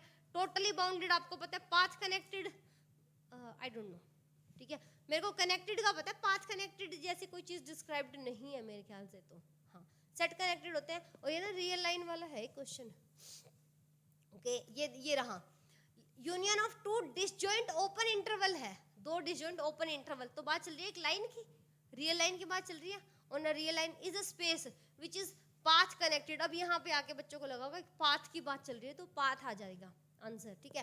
कनेक्टेड तो होंगे क्योंकि दो डिसजॉइंट है, दो यहाँ पर सेट है भाई, 1 से 2 है, ये 9 से 10 है, ठीक है। कनेक्टेड तो नहीं है, पर एक चीज़ पे कनेक्टेड है, क्या, इनका जो बैकग्राउंड है वो क्या है, एक रियल लाइन है, तो ये ना ये जो लोकली कनेक्टेड होता है ना, इस चीज़ से जाती है, पाथ कनेक्टेड पे नहीं जाती, या फिर कनेक्टेड पे जाती है, ठीक है, जैसे कि आप इंडियन मैं इंडियन, तो हम क्या लोकली कनेक्टेड हैं। और इंसानियत पे जाओ तो लंदन वाले भी इंसान है, हम भी इंसान है, हम भी तो कनेक्टेड हो गए ना। तो वो कनेक्टेड है। और कॉम्पैक्ट आपको पता है क्लोज एंड बाउंडेड होता है। पाथ कनेक्टेड वाला मेरे खुद का कंसेप्ट कंफ्यूज है, तो मैं आपको बताना भी नहीं चाहती। ओके, ऑटोमॉर्फिज्म पे आ जाओ, ग्रुप थ्योरी पे आ जाओ, jump to the group theory. ठीक है, बहुत बढ़िया थी भाई, बहुत मजा आते थे इसको करने में। ऑटोमॉर्फिज्म इसने पूछा है, होमोमॉर्फिज्म, आइसोमॉर्फिज्म, आइसोमॉर्फिज्म है। देखो थोड़ा सा सुन लो एक बार, सॉरी। सबसे पहले होता है सबसे छोटा भाई होमोमॉर्फिज्म। ये क्या कहता है? ये कहता है मैं डिफाइन हो जाऊंगा कहाँ से, किसी G1 से G2 पे। ठीक है, ये G और G डैश लेके बता रहा है, कोई बात नहीं, अपन G1 G2 लिख लेते हैं, अच्छे से पता चलेगा। कोई ऑपरेशन लगेगा इनके बीच में, ठीक है, वो प्लस भी हो सकता है, मल्टीप्लाई भी हो सकता है, आधा भी कर सकता है, दो गुना भी कर सकता है, लोगरिथम में भी जा सकता है, कुछ भी उसकी मर्जी है। फंक्शन डिफाइन हो रहा है ना, हम थोड़ा ना कुछ कर सकते हैं उसमें, तो इसकी मर्जी है। ये रहा, ये फूफा जी, ये अपनी मर्जी से चलेगा। और मेरे ना जो कभी कभी मैं जोक मारती हूँ ना, दिल पे मत लेना, वो मेरे खुद के एंटरटेनमेंट के लिए होता है। होमोमॉर्फिज्म कहता है कि एफ ऑफ जी अगर आप करते हो तो वो एफ ऑफ नहीं, ये होता है एफ ऑफ अगर ए ऑपरेशन बी करते हो, ये ऑपरेशन है, क्रॉस मत बना देना इसको, तो वो एफ ऑफ ए और वही ऑपरेशन एफ ऑफ बी भी होगा। ठीक है, मतलब दो दूनी दो तिया 6 कर दिया, तो इधर क्या बनाऊं मैं, फंक्शन ऐसा कुछ डिफाइन होगा ना। मान लो एक्स स्क्वायर ही डिफाइन है, ठीक है, तो आप 1 का स्क्वायर करो, फिर 2 का स्क्वायर करो, फिर उनकी मल्टीप्लाई करो, या 1 2 का मल्टीप्लाई करके इकट्ठा स्क्वायर कर लो, सेम होगा। ये कहता है होमोमॉर्फिज्म। ये था इसके बारे में सब कुछ। ठीक है, अब इससे आगे आ जाओ, अगर ये ही 1 1 और ऑन 2 हो जाए, 1 1 और ऑन 2 हो जाए, इसके अंदर दो प्रॉपर्टी की फंक्शन है भाई, 1 1 ऑन 2 की तो जिक्र आएगा ही आएगा, तो ये आइसोमॉर्फिज्म बन जाता है। क्या बन जाता है ये? आइसोमॉर्फिज्म। मतलब ये सबसे छोटी बहन है, ये उसकी बड़ी बहन है। अब अगर यही आइसोमॉर्फिज्म G1 से G1 पे ही चला जाए, मतलब जो ये ग्रुप्स हैं खुद से खुद पे चला जाए, तो इसको बोल देते हैं ऑटोमॉर्फिज्म। क्या बोल देते हैं इसको? ऑटोमॉर्फिज्म। माने जो सबसे बड़ी बहन है, ठीक है, सबसे बड़ी बहन है, वो क्या होगी? ऑटोमॉर्फिज्म। इन्हें पूछा ऑटोमॉर्फिज्म, ऑटोमॉर्फिज्म वो आइसोमॉर्फिज्म होता है जो खुद से खुद पे जाता है। वो होमोमॉर्फिज्म भी हो सकता है, पर वो खुद से खुद पे जाना चाहिए था। होमोमॉर्फिज्म में क्या 1 1 ऑन 2 ऐड कर दो, आइसोमॉर्फिज्म जी से जी पे चला जाए, खुद इटसेल्फ पे चला जाता है वो ग्रुप मैपिंग करके, तो क्या बोल देते हैं उसको? ऑटोमॉर्फिज्म बोल देते हैं। आइसोमॉर्फिज्म जी डैश से जी पे नहीं जाएगा, कि सेम टू सेम पे जा रहा है भाई, ऑटो की बात चल रही है। आइसो चला जाता है खुद से दूसरे पे 1 1 ऑन 2 होके। आइसोमॉर्फिज्म की कंडीशन होती है 1 1 हो, ऑन 2 हो और होमो भी हो। होमो वाली भी मानता है ये, ठीक है, बड़ी बहन है ना। क्या क्या बताया था मैंने? ये छोटी, फिर वो बड़ी, फिर वो बड़ी, मतलब बड़ी में सबके गुण है। ठीक है, सबका इंटरसेक्शन लेके आई है वो। इसको इनर ऑटोमॉर्फिज्म क्या होता है? इसकी कंडीशन होती है, ठीक है, ये भी बढ़िया कंडीशन है। ये रही, ये ऐसे लिखी जाती है, एक्स हो गया, ये ए जो होता है ना, ये बिलोंग करता है जी के अंदर, लिख रखा है इसने, for all X belongs to G. A भी तो जी में बिलोंग करता है, ये कहीं और से थोड़ा ना आएगा। ए एक्स ए इनवर्स, और ये भी बिलोंग करना चाहिए किसके अंदर? ये इसके इक्वल होगा, और ये कब बिलोंग नहीं करेगा, ठीक है, ये फंक्शन इसके इक्वल आना चाहिए, मतलब बस, ठीक है, ये कंडीशन। तो इसको ना लीनियर ऑटोमॉर्फिज्म बोलते हैं। इन्हें ना इनर बोल दिया, नहीं, हाँ इनर ऑटोमॉर्फिज्म बोल दिया तो भी सही मानेंगे, इसको गलत नहीं है, इसी के नाम है ये लीनियर ऑटोमॉर्फिज्म भी। ठीक है, ये इसका ना चूज करने का तरीका किसी बच्चे को नहीं आता होगा तो भी वो सही लगा के आए होंगे, डैम श्योर, क्योंकि ये कोई तरीके नहीं है लीनियर ऑटोमॉर्फिज्म इनर ऑटोमॉर्फिज्म को डिफाइन करने के। ये वैसे ही कोई मैपिंग्स है, अदरवाइज मैपिंग्स है ये, पर ये इनर ऑटोमॉर्फिज्म की कंडीशन नहीं है। और बहुत डिटेल में तो भाई जब इसकी क्लास करेंगे ना तब पढ़ेंगे। ये देख लो, बड़ी ऐसी बात बता देती हूँ, दो ग्रुप दे रखे हैं, एक ना नॉर्मल ग्रुप क्या होता है वो बता देती हूँ। कोई एच है, कोई बड़ा सा जी है, उसके दो सबसेट है, एक एच है एक के है, वो दोनों नॉर्मल सब ग्रुप है, का मतलब होता है A H equal to H A होना चाहिए और ए के इक्वल टू के ए होना चाहिए for all A belongs to G, for all A belongs to G. और एच जो है वो सबसेट होता है जी का, और के जो है वो सबसेट होता है जी का। ये कंडीशन होती है, ये होता है लेफ्ट कोसेट, इसको बोलते हैं राइट कोसेट, कोसेट बोलते हैं इनको, लेफ्ट राइट कोसेट बोलते हैं। ये इक्वल होते हैं, तो ये बोला जाता है एच के नॉर्मल होंगे, ठीक है, नॉर्मल हो गए। अभी इसने दिया हुआ है, हमसे पूछा है इनके इंटरसेक्शन में एच इंटरसेक्शन के अंदर सिर्फ ई आ रहा है, माने आइडेंटिटी एलिमेंट आ रहा है। देखो सब ग्रुप होने की शर्त में भी था ये। सब ग्रुप कब होगा? जब उन दोनों के अंदर इनवर्स भी एग्जिस्ट करे, आइडेंटिटी एलिमेंट भी हो। अगर सेट ये जो ग्रुप की प्रॉपर्टीज होती हैं वही सेटिस्फाई नहीं करेगा तो वो सब ग्रुप भी नहीं बनेगा। अब आपके पास आ जाती है दो चीज, एच क्रॉस के पूछा है और एक क्वेश्चन है आगे भाई एच प्लस के पूछा है। ये होता है इंटरनल डायरेक्ट प्रोडक्ट, ये होता है एक्सटर्नल डायरेक्ट प्रोडक्ट। अब इनमें क्या फर्क है? जब गुणा आ जाती है ना तो हम इसको सीधा एच के लिख देते हैं, इसको बोलते हैं हम इंटरनल डायरेक्ट प्रोडक्ट। और अगर ये प्लस करके पूछ लेता है तो भी तो ये एच के ही बनाएगा, एच प्लस के मतलब ये टोटल जी बनाता है, वो गुणा होती है उनकी, तो वो बन जाता है कहाँ पे? External direct product. ठीक है, तो आई थिंक ये समझ आ गया होगा। नहीं समझ आए तो भाई ये देख लो, एक ही क्वेश्चन के दो पार्ट थे, इतना समझा के इसने और ये शर्त दे के दो रूल बनते हैं, ये दोनों ऑपरेशन लगते हैं ना इनके अंदर, प्लस बी और मल्टीप्लिकेटिव, दो दो ऑपरेशन होते हैं। तो दोनों के रिस्पेक्ट में दो आगे डिवीजन बन गया, एक एक्सटर्नल ये एक्सटर्नल डायरेक्ट प्रोडक्ट और इंटरनल डायरेक्ट प्रोडक्ट, दोनों दे दिए उठा के। बताओ कहाँ की समझदारी है? एक मिनट रुकना, ये क्वेश्चन है ना, अभी बता देती हूँ।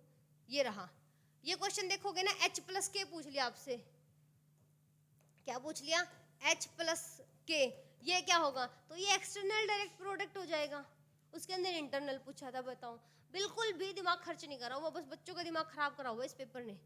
ठीक है, आगे आपसे पूछो भाई देखो ये दे रखा है, ये थ्योरम्स है, जी बिलोंग करता है जी ग्रुप में, एच बिलोंग करता है एच ग्रुप में, और आपसे जी एच इसका वो पूछा ऑर्डर क्या होता है, ये होता है एलसीएम ऑफ जी एच। ठीक है, इनका एलसीएम ले लो। अगर ये जो जी और एच है ना, यही साइकिल, ये किसी बच्चे ने नहीं सही करा होगा, पक्की बात है, क्योंकि किसी को याद नहीं रहता। साइक्लिक ग्रुप हो जाए ना तो यही चीज जीसीडी एचसीएफ में कन्वर्ट हो जाती है।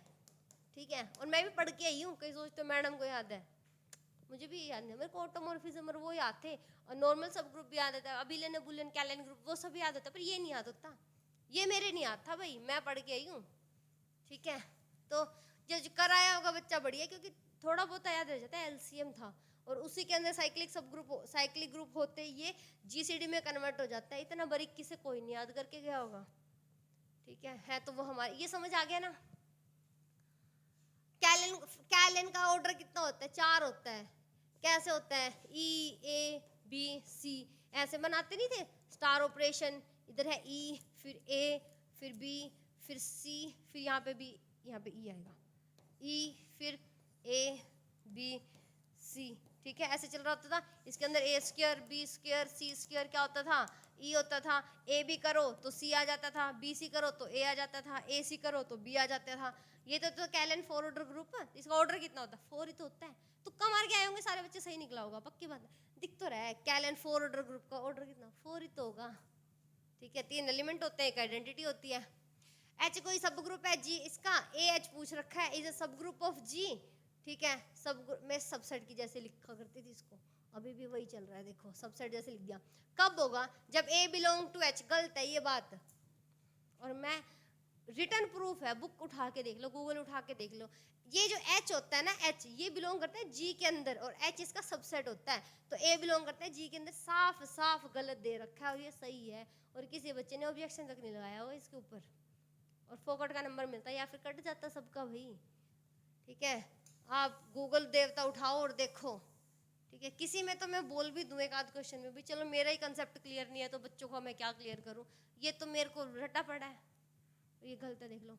जो ये ए एच होता है ना, ये ए एच और H A, left coset right coset, ये ए जो होता है वो जी में से जाता है, बड़े ग्रुप में से, और एच खुद उसका क्या होता है? सबसेट होता है, तब वो सब ग्रुप बन जाते हैं। सब ग्रुप सबसेट एक की बात होती है, ग्रुप वाला उसकी प्रॉपर्टी सेटिस्फाई करता है, सबसेट खुद उसका हिस्सा होता है एक।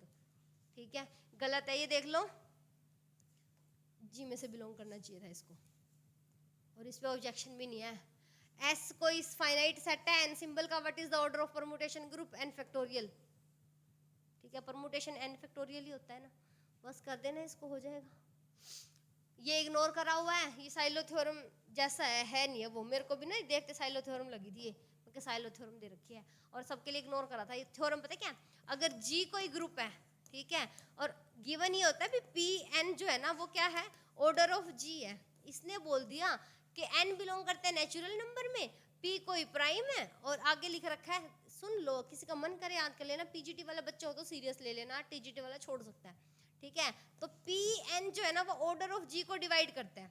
इसका मतलब क्या है भाई, ऑर्डर ऑफ जो जी है ना वो पी की एन इंटू में एम टाइप का होगा, अगर वो उसको डिवाइड करते हैं तो उस टाइप का होगा।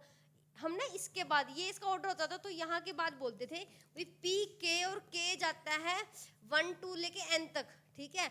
ये क्या होगा, सब ग्रुप होता है, ये सब ग्रुप ऑफ, ये सब ग्रुप होगा किसका, जी का। जी has a subgroup of order p n, ये होता है, ठीक है। ये तब बोलते हम जब ये खुद इसका ऑर्डर होता, पर इसने तुक्का तुक्का सा मिला के थोड़ा सा घुमा फिरा दिया, मतलब बिना दिमाग लगाए घिसा दिया ये और बना दी थ्योरम। तो ये कब होता है, पी की के ऑर्डर का इसका सब ग्रुप होता है। पर इसको थोड़ा सा जस्टिफाई यहाँ कर सकते हैं। वो क्यों कर सकते हैं बच्चों, क्योंकि ना जब OG का ऑर्डर क्या है पी एन, पी की पावर एन, और यहाँ पर कुछ है एलिमेंट, ठीक है। तो अब हम यहाँ से ये बता पाए कि अगर इसको छोड़ दें तो पी की पावर एन का कोई सब ग्रुप होगा ही होगा, होगा भाई, ठीक है, होगा। क्योंकि जो ये स्टेटमेंट है इससे थोड़ा थोड़ा रिलेट कर पा रहे हैं, अगर एक फैक्टर को काट दें हम, ठीक है। तो इन्होंने इसको इग्नोर कर दिया, पर ये थोड़ा सा सही होने लायक था, क्योंकि इसकी जो एक स्टेटमेंट है ना ये पहले वाली, ये मोस्ट अप्रोप्रिएट आंसर है बाकी चारों ऑप्शंस में से, ठीक है। आई थिंक खत्म। चलो भाई, इसी के साथ थैंक यू सो मच जुड़े रहने के लिए। मिलते हैं नेक्स्ट वीडियो में। आई थिंक आपको समझ आया होगा कि कैसे पेपर को अटेम्प्ट करना, और इसको देख के मत जाना, इसको देख के ना अपना मोरल डाउन मत कर लेना। बहुत गंदा पेपर बनाया हुआ था, आपको पता है कितनी गलतियां हैं, ठीक है, आपके सामने ही मिली है कुछ कितनी तो, ठीक है। तो ऐसा माइंड सेट मत करना कि टफ होने वाला है या ऐसा ही आएगा, क्योंकि खुद रिपीट नहीं करता ये अपने क्वेश्चंस को, ना क्वेश्चन पेपर का पैटर्न तक रिपीट नहीं करता। कोई भी बुक खोलेंगे क्वेश्चन छाप देंगे, बेफिक्र होके जाना बाबा जी का नाम लेके और सारा पेपर हो जाएगा, ठीक है। तैयारी खींच के रखो अपनी। नेक्स्ट वीडियो में मिलते हैं अगले किसी क्वेश्चन पेपर के सॉल्यूशन के साथ।